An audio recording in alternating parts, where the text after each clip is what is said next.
Let's bring on Scott Roberts. He's the Senior Director of Criminal Justice Campaign for Color of Change. Here he comes. Here he comes. Oh, Scott, yes. thanks for joining us. Maybe we get you to just shift your camera over so you're not shooting into the, yeah, there we go. I wasn't sure if I was actually going to be on video or not. So. Oh, well, there you go. Window as a backdrop is tough because I think you're good right there. Yeah. So you're the Senior Director of Criminal Justice for Campaign for Color of Change. Give me a sense. I mean, when you look at, I mean, obviously we have the catalyst for these protests, right? Where one cop sticks his knee into someone's neck for 10 minutes. This is a cop who has a history of complaints of, this is a cop who, and there's three others who are just basically standing there. I don't know if they're egging him on, but they're certainly sort of like, they're not doing anything. And then we have this whole sort of other set, which I think the protests bear it out that there's a mentality amongst police forces across the country that they can do whatever they want. What from the perspective of Color for Change, like what kind of reforms do you folks call for? What do you think would be effective? Yeah, well, I think at the end of the day, big picture, we've got to re-examine fundamentally what it means for our communities to be safe. What are the things that our communities actually need for safety, and reassess what we're investing in, right? So, one of the things that we're seeing, and I think, we all know we're in the middle of this global pandemic, and that the coronavirus is disproportionately impacting Black communities. And I think, that is part of the frustration that we're seeing. But in the midst of that, local governments are putting out their budgets. It's that season. It's happening all over the country, including Minneapolis. And what we're seeing is everything being cut, education, social services, healthcare, except policing. Policing right. is getting increases. And I think that the timing of all of this is really in some ways fortuitous. It gives us an opportunity to really look at what we're doing. That's what we're seeing on the news every night now is what we're investing in. So there are places where the majority of the city budget, like Los Angeles, the majority of the city budget, 54% of the budget is going to the LAPD. And we're seeing how they're treating these communities right now. We would love to see, us pulling back on policing and investing in the things that we feel like are going to make our communities safer. Education, housing, jobs, and also just even in the interventions that come with safety, right? Like, so often we're seeing police respond, these incidents happening when police are responding to issues around mental health or people in crisis, right? And how are we funding and paying for a different response? I think we need to look at the kind of community-based solutions to both issues like mental health, but also even to violence, right? Where we have really well-proven community-based solutions to help de-escalate and mediate community-based violence. But instead, we've neglected all of these things, and we've invested so much in policing. But in addition, I think there are things that we can do within policing to, lessen the amount of police violence that we're seeing. We need to hold police officers. We need to lower the standards, frankly, for holding police officers accountable. Right, there's such a high standard both at the federal level and at state levels. We worked on legislation in California. By high standard, let me just clarify that you have to do something that is so egregious. And also, they're looking at the qualified immunity right now at the Supreme Court today. You need to do something that's so egregious and has already been done and found to be that egregious to be held to account. Otherwise, you just slide under. Right. So, I think, right, we need to readjust those standards, make it easier for the feds to hold officers accountable. There are a lot of issues with police unions, I mean, call up change. This is, it's delicate, but, because we are very pro-labor. I personally grew up in a union household, but police unions, they're not part of our movement, they are I would say, primary impetus to holding officers accountable because of the many obstacles that they work into police contracts that make it very difficult to hold officers accountable. Even in Minneapolis, we all were happy to see the quick firing of the officers, right? Beyond, before we get to the point of charges, the officers were fired pretty promptly, Right. and I think that alone is a sign of progress. We couldn't even get that type of stuff, 4 or 5 years ago. But there's a arbitration board in Minneapolis that has the power to reinstate those officers, and its history is reinstating 50% of all officers who are fired. There's also, we've been reading up, and I think we've got this right, that there's a clause in the police contract that says officers have to have like 3 days before they can be fired. That didn't happen in this case. So there's a question of whether or not this police contract that the union was able to put in place actually means that these folks, the firing was invalid and they may be able to be brought back onto the force. So, then we've got law enforcement officers' bills of rights, all these things that police unions have pushed through to make it almost impossible. So we need to push back on those things. I think for us, we're also, one of the things that we focus on in terms of making change is identifying those people who have a vested interest in the status quo and mitigating their political power. And so I think, we really have to kind of expose who's behind this right now, being police unions primarily, and and mostly conservative politicians or law enforcement friendly politicians who have aligned themselves with police unions. We're excited to see in New York that some politicians are starting to give back the money this week or over the weekend that police unions have given them. So I think going after the policies that they've put in place, but also, trying to leverage this moment to build the power to be able to take them on around these contract disputes, things like that, or contract negotiations. Mm-hmm. And I think Austin has done Right. specifically has engaged in those type of reforms of their union contract, right? That make it much easier to hold cops accountable. So if I hear what you're saying, that in terms of what your program is, it starts with not totally defunding police departments, but shifting a considerable amount of resources away from police and into the communities that they're supposedly policing. And then holding police to account by a various number of means so that they can actually change their own behavior in their, so that there are just narrower parameters. Right. And I think the idea is that it in some respect, in defunding them, it narrows their mandate as to what areas they can go into. Right. It also seems to me like there's other, I would imagine, subsidiary ones, forfeiture of assets in the way that needs to be reformed. But the main ones, if I'm hearing what you're saying, is make these police departments smaller, and I would imagine without that funding, less militarized, and make them accountable every time they do something that we don't want them to be doing.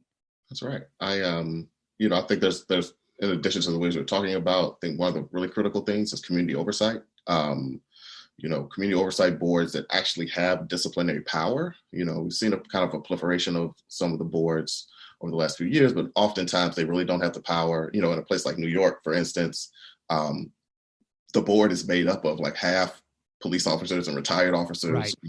They're not truly community boards. So, we need to fix the ones that are out there, and we need more of them in more communities.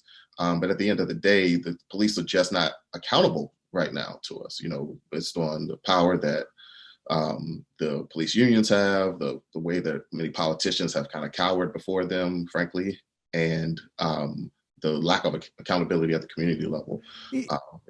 is this something that we can do? I mean, everything you've talked about, for the most part, are local initiatives. Like, is this what, like, aside from like the broad concept of immunity that the Supreme Court could deal, is there a federal? Is there any type of federal fix for all of these things? I mean, or any of them, I should say. Yeah, I mean, I do think there's definitely things we need to do at the federal level. I would say that. I think you're right, though, that to say that a lot of the real fixes, especially around accountability, have to happen at the local level. But I think the federal government. You can't say, like, you can't have a piece of federal legislation that says you got to cut 20% of your 25% of your police budget, right? It would be tough. I mean, the mechanism that we have is the federal funding, right? So there's a bunch of federal funding that comes from the Department of Justice that goes to departments, and we do have, that's the kind of leverage that can be used to push departments to do things like better report their instances of violence. We don't even have that. We don't have a clear national database for police killings in the United States, right? Like what the Washington Post and other folks have had to build that. So there is legislation around that that would put that database in place. And yes, there would, if you didn't comply with that, your funding would be at risk. You talked about, immunity and how we can deal with that. I think the federal government can certainly decrease funding for things like militarization, and the transfer of military equipment to police departments. And also there's the DOJ, right? This isn't even really legislative. I think we can legislate more of a mandate for the DOJ, or I think Representative Omar has talked about actually creating an independent agency that investigates every police killing. So I think we need that, but a lot of this is also depending on the administration, Right.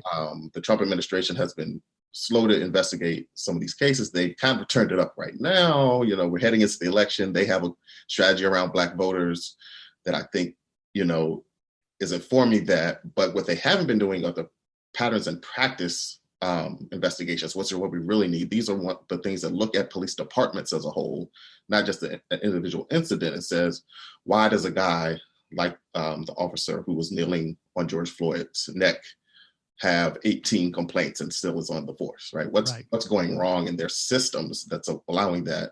And the Trump administration has not only not launched any patterns and practices investigations, they've tried to end the ones that were put in place by the Obama administration in places like Baltimore and Chicago, and ending both trying to end investigations, but also the consent decrees that were settlements that came out of those investigations that actually put some systemic reforms in place in those places. So, how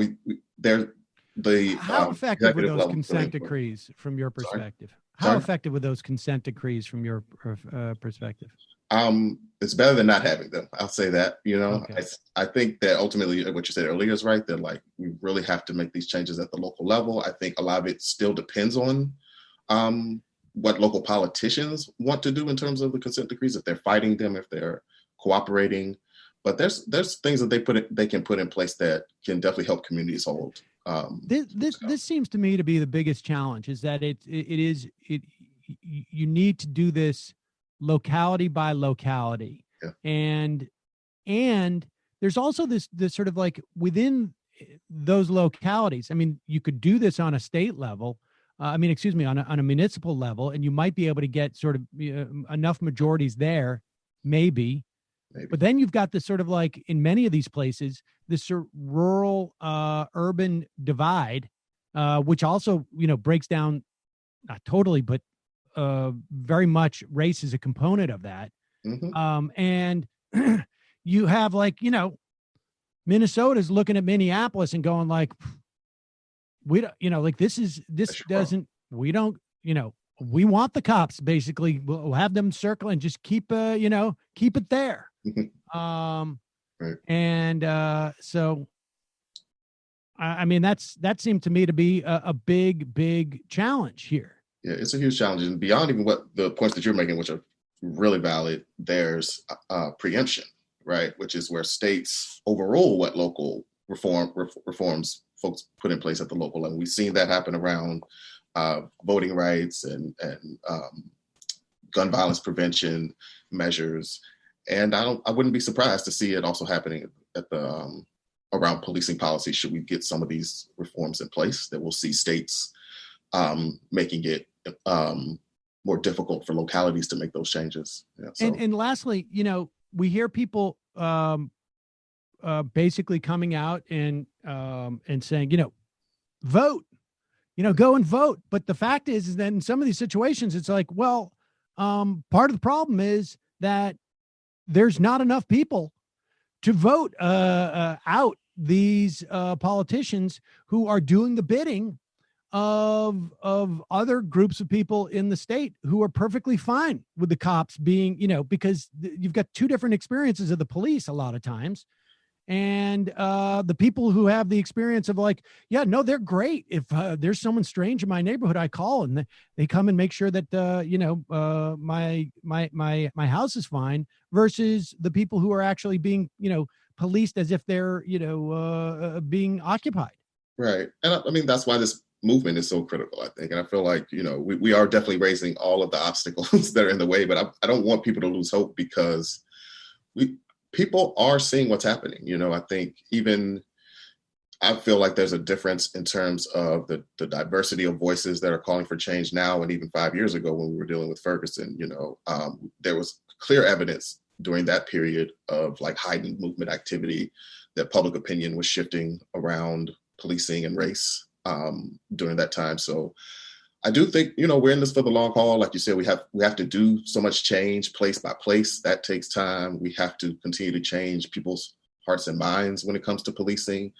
Some people, Dave Chappelle had a joke. This is almost 20 years ago in his, I think, Killing Them Softly special, where he talked about how, white people would just discover, when they watch the Rodney King thing, oh, wow, they're really doing that. I think stuff Right.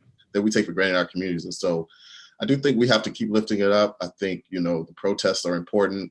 I do think that a lot of people are starting to see the light. I think it's unfortunate right now that we have such a divided nation politically, and especially with the administration that's in the White House, that, it's going to some people are just going to be shut off to anything, but, I think we've been making progress. We're going to have to convince a lot of people, if we want to be able to make change at the state level, and like you said, in rural communities and places that don't have large communities of color.